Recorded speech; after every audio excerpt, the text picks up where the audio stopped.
কত বছর পরে যে নিজের হাতে কুল কুড়োলাম তা আমার মনেও নেই ঠিক কত বছর আগে করেছিলাম। যাই হোক, এখানে ও যেহেতু এসেছে, আমরা দুজনেই মিলে চলে এসেছি আমাদের বাগানের কাছে। একটু জমি, পুকুর পাড় এগুলো দেখতে না আমাদের ভীষণ ভালো লাগে। আমাদের দুজনেরই আমাদের গ্রাম ভীষণ প্রিয়। আর এখানে আজকে করব কুলের আচার। আমি, তানির ভাই ও আমরা সকলে বসে পড়েছি কুলের আচার নিয়ে। দেখতেই কি লোভনীয় লাগছে, তাই না? আমার তো ভীষণ লোভনীয় লাগছে।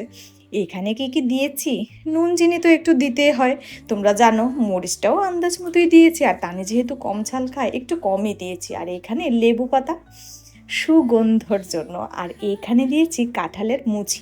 তোমরা এটাকে কে কি বলো সেটা আমার জানা নেই, এটা দিলে কিন্তু ভীষণ ভালো একটা স্বাদ আসে।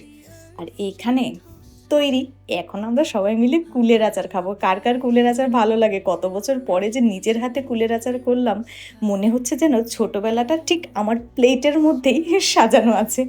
ভীষণ ভালোবাসি আমি কুলের আচার খেতে। আর কি কি, কে কে গ্রামের ব্লগ দেখতে চাও কমেন্টে বলো।